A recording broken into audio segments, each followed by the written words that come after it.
welcome. We've made it at last, the 10th and final installment of our interseason Dusty Tome releases before the release of Season 4 of Haunted Cosmos. We are really getting excited for you guys to hear these episodes.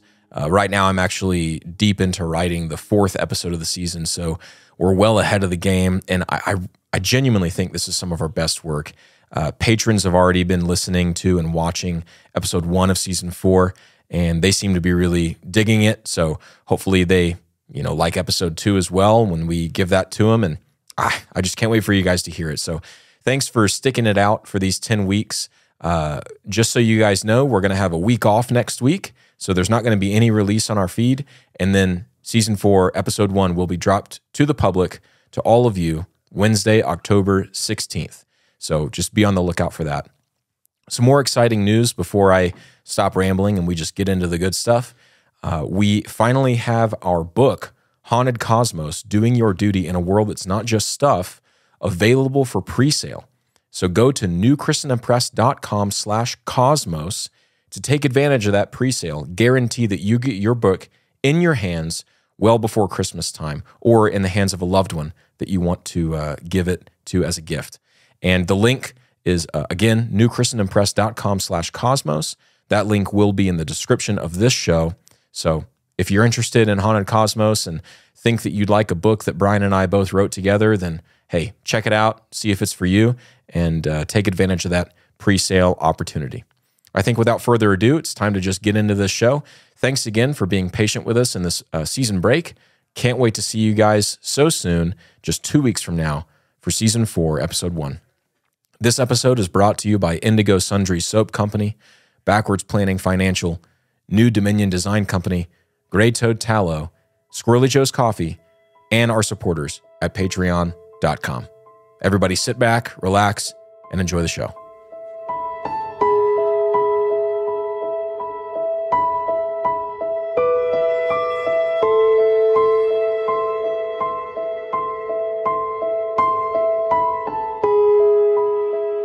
Brandon Day and Gina Allen, a young couple from the bursting metropolitan of Dallas, had arrived in Palm Springs a couple of days earlier. They came for a financial convention that Brandon's company was involved in.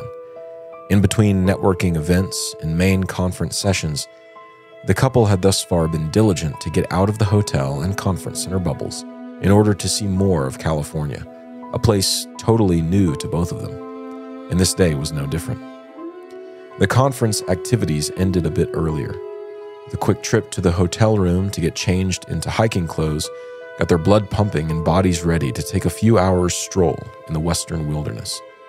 Before they knew it, they were arm in arm on the tram heading from Palm Springs up towards the upper reaches of the mountain just to the west of town. The couple soaked in the air, growingly crisp as the wheels beneath them churned up slowly, and laughed into the camera they brought with them, and that was always pointed back at themselves. Their love was a young and budding one, formed from the beauty of Gina, captivating the bravado of Brandon. It was, thus far, flourishing, but time would be the test of their complacency. Off they jumped from the platform upon their arrival to the high place.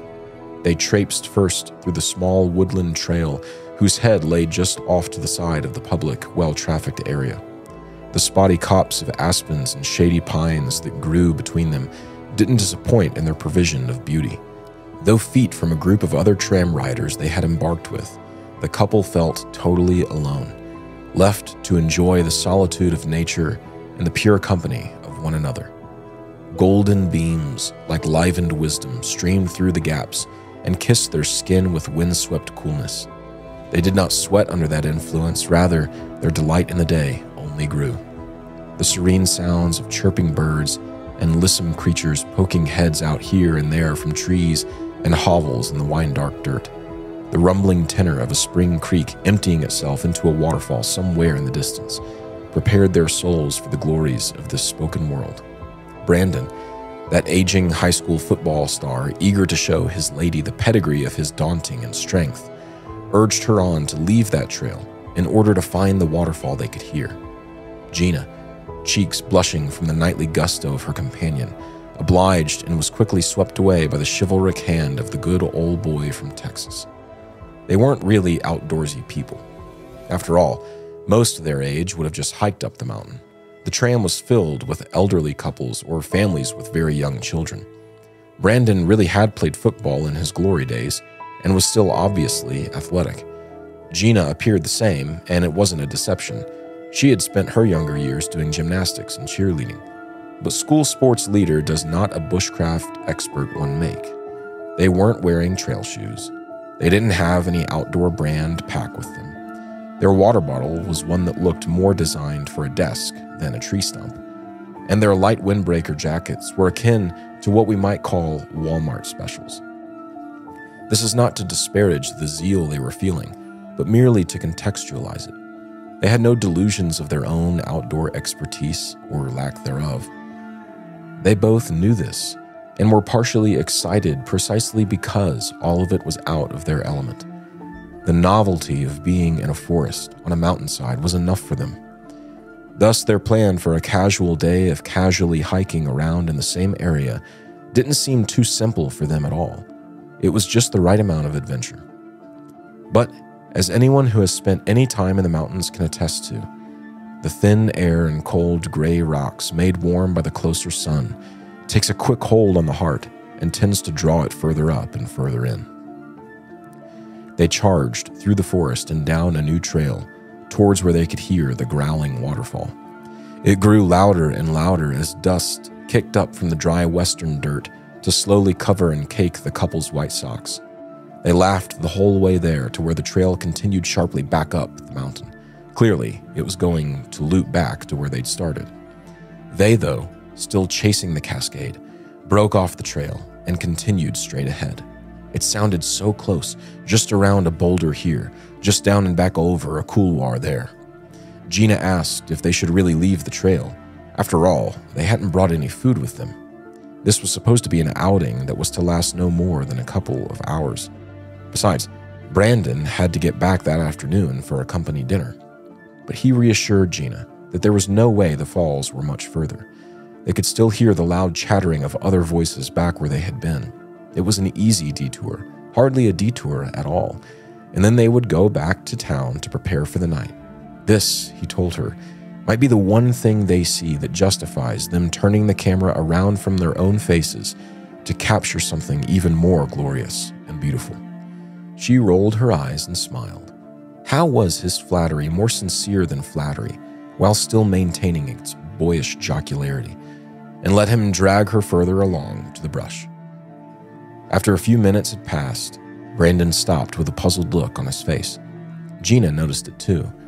The waterfall didn't sound any closer than it had before. The noise hadn't diminished, but it hadn't grown either. What had changed was that they could definitely no longer hear the voices of other travelers close behind them. They were far enough off the trail to really be on their own now. They had crossed from quick glance off the beaten path to expedition into a real wilderness, and they were not ready for that. As daylight waxes in the mountains, the human spirit grows more indomitable, especially if it started out the day fresh. Soul's blood pours out and feels like ethereal water nourishing everything around, including the humans caught in its rays. One feels invincible and even wise despite themselves. But the stretching shades of trees, reaching for the final bits of light growing gray as the sun recedes, go from peaceful to threatening in mere seconds. The sun's chariot makes way for the train of sunset's heavenly dust before Luna's pale face comes to sweep up the mess they made together. In the mountains, day turns to night with little warning. Confidence turns to uncertainty in much the same way. Everyone, even the most grown-up of adults you may know, is afraid of the dark sometimes. Soon, the unfortunate reality sank in for both man and woman.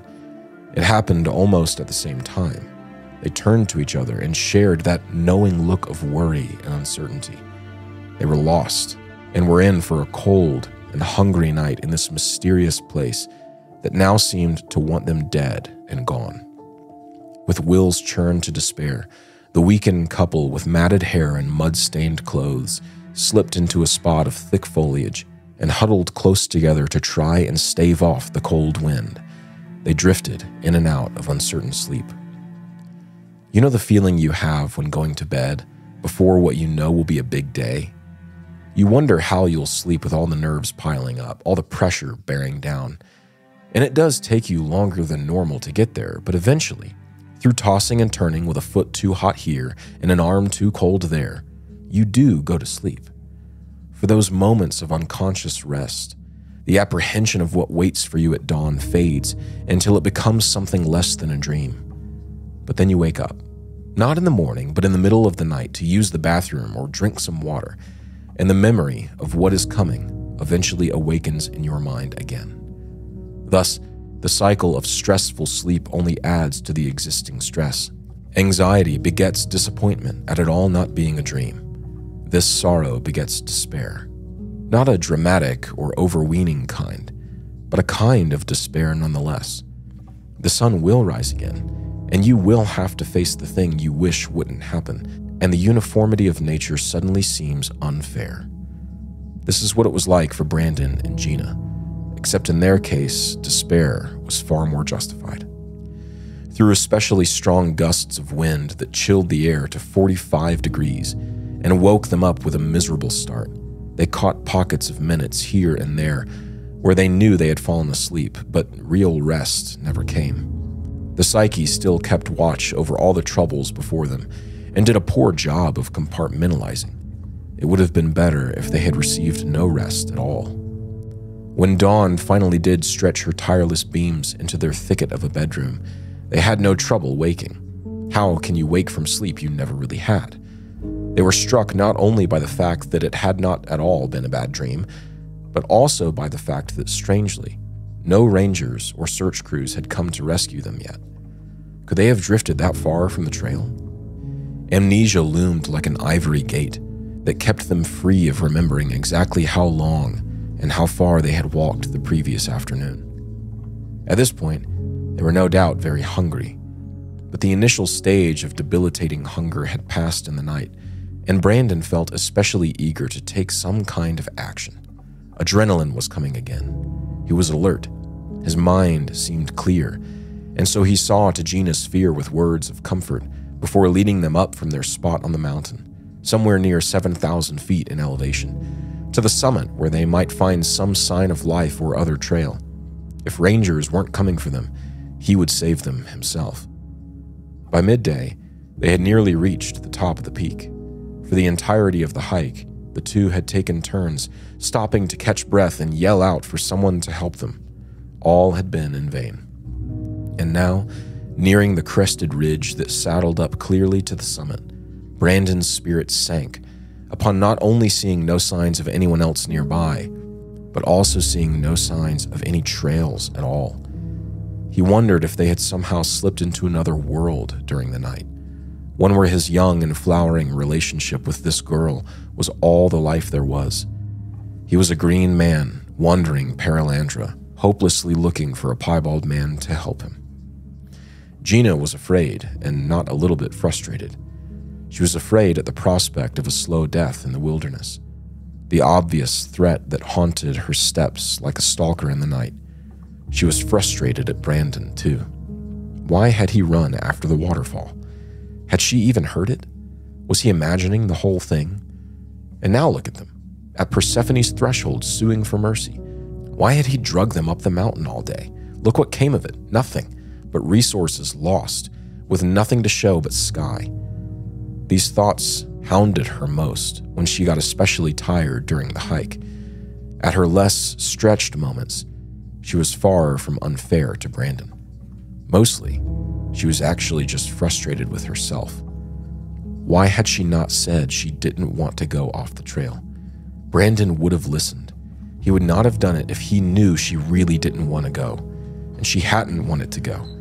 But she hadn't been clear enough either. She knew that. How could he have known the truth when the feminine voice raising its concern was doing so in a tone of joke and revelry, with eyes that begged to be taken on some great adventure? She knew it was fruitless to try and measure out blame. She also knew that if she had failed to speak up then, She best not fail also now.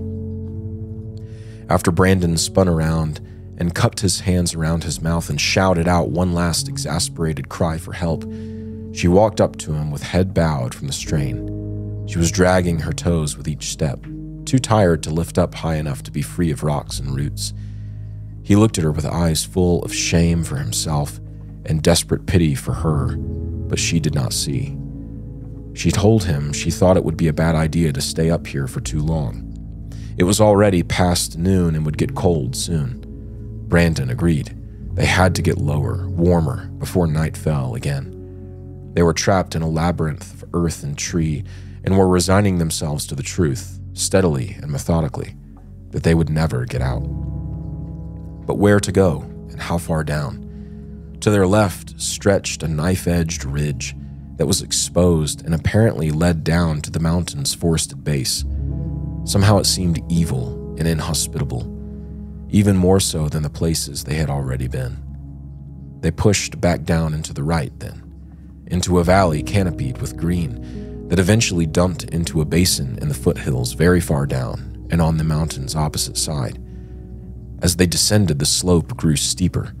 Scree fields that had been hidden by the trees from above or had otherwise been mistaken for patches of dirt left them cut and slipping, nearly falling at points, deeper into the belly of it all.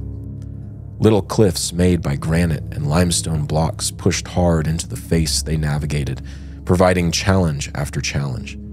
They spoke less and less, not for the anger or for fear of it, but just for pure conservation of energy. The thirst started to take hold and pound their heads with pikes of pain. Gina stopped and prayed, remembering her Catholic heritage for a moment of clarity. She beseeched the help of two saints she remembered most clear, Saint Christopher, patron saint of travelers, and Saint Anthony, patron saint of the lost. Eventually, after another night of cold uncertainty on the side of the malicious mountain, the couple held onto vines that dropped down from an overhang into a running creek's own canyon. The drop was no more than 15 or 20 feet. It was consistently that, or greater, with vertical or greater steepness, corralling the creek in on both sides as far as the eye could see to the next bend. It was, objectively, a pleasant place. A soft and fairly flat bank pocketed both sides, and the creek was flowing with steady and cold water.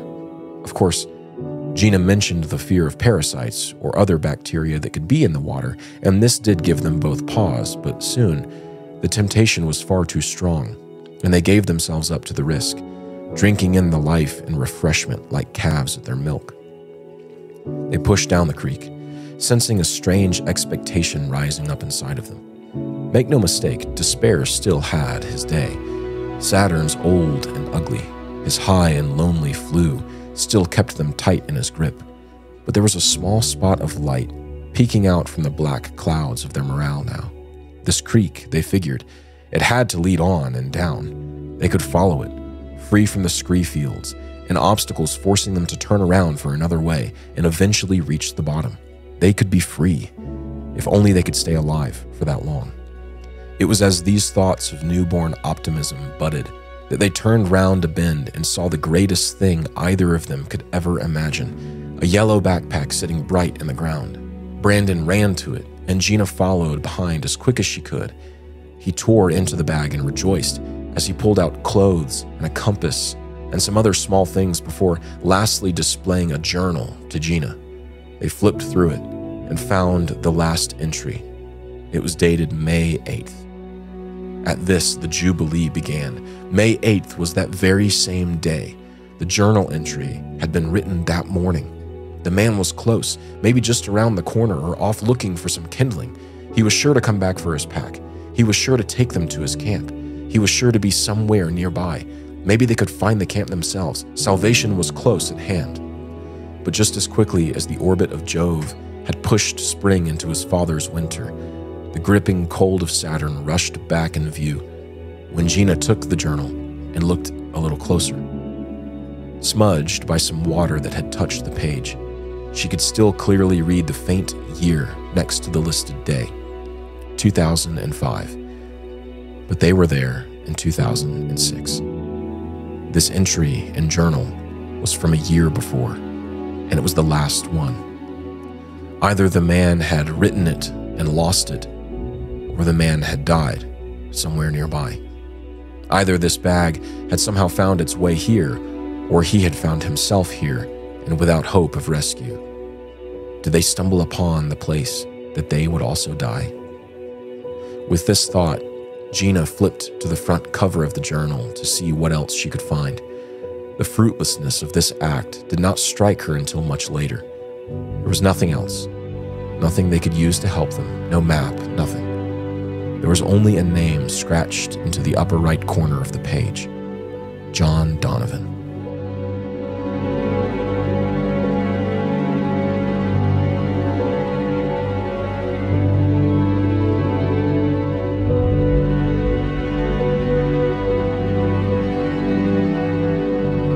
On May 3rd, 2005, as John Donovan grew more and more annoyed at the little specks of sharp ice pelting into his face from the force of growing winds, he kicked himself and chastised his stubbornness. The mother and son photographers had left him for Idyllwild a couple of hours ago, and he had vastly underestimated how much worse the storm would get. At that point, he was ready to give anything to be back with them, to go with them down the mountain, to listen to their advice, anything. He had waved them off with cynical and cocky gruff before turning to continue into the dark white reaches of the snow-covered mountain. But he had not made it far into that alien world before being forced back by the wall of heavy snow that pushed him, without any breaks, into submission. The storm had finally humbled him, and he turned to get back on the trail towards Idyllwild, but to his horror he could not find it. He kicked against the goads, and the goads had not changed. Donovan therefore cut sidelong on the mountain, still in the worsening storm, away from Idyllwild. Through the clouds, still relatively thin and gray at this altitude, he could see the much brighter and bolder lights of Palm Springs beneath him. They looked warm. All that was white was lifeless and cold, drops of dew like deathly silver, enchanting and tricking and cheating its way into the murder of maddened travelers. The yellow flashes of street lamps down there seemed to beckon him so strongly. Surely they would light the way and line the path and herald him back to safety. Surely they would not let him down, like he himself had already done. He traversed about 3 miles from the saddle junction he could still recognize, and into the skinny vein of Willow Creek. From there, continuing in his traverse, but turning sharper and sharper downward, Donovan had to push his weary self up and over a small ridge that was followed by a steep and eerily deep unseen scar in the mountainside called Hidden Valley. He felt supremely alone. Walking through the whirl of icy snow with squinted eyes, he found himself squeezed between 2 featureless faces of gray on either side of him. It was like a hallway that led to his own hell, further and further away from everyone and everything. He followed this one-way path against his will, but steadily found that it was leading him away from the storm. The air was warmer, and the sky was visible far to the east again. The ground was swampy from the moisture up above, and the sharp limestone talus field gave him plenty to keep griping about, but at least he was free of the bitterest cold. Finally, he slid down a glassy face, nearly vertical, some 15 feet onto the bank of a small creek he could hear running in the dark. He made a hasty camp that night and wallowed in self-pity while he teased himself with sleep here and there before daybreak. Upon waking, he continued on his path following the creek, but soon found that he was in far more dire of straits than he had even escaped from the previous day. Behind him was jagged wall of unfeeling stone that he rode into the creek on. He could not go that way back out. Around him was a bank of dirt mixed with rock that was too high and too overhung for him to climb up.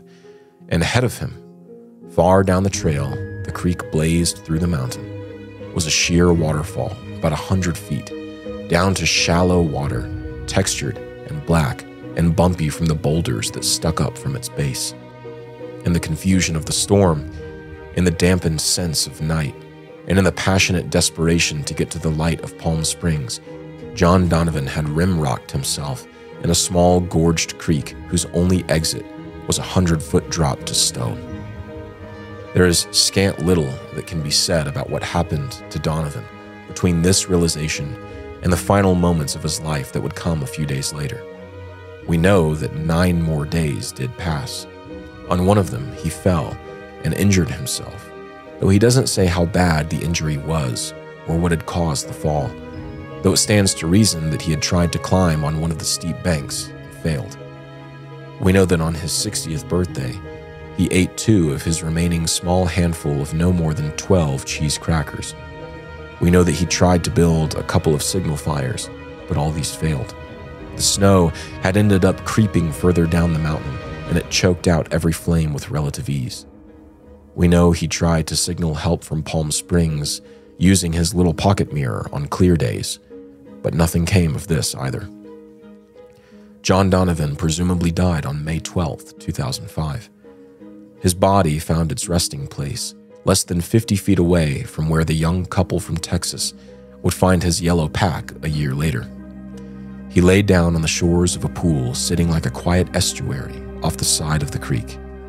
The pool was fed by a small waterfall coming down from the steep stone walls of the canyon. Around the pool, like Sornish tombstones, were the warm trunks of birch trees and the moss-covered and water-smoothed boulders of granite blocks that had fallen down the mountain in times before time. Donovan's bones were covered up by the muck and shed foliage of the autumn from the year of his death, such that Brandon and Gina never actually found his body. The molted skin of nature had covered him. Perhaps it was a mercy to the fragile couple, but had left his bag open for the world to see and find.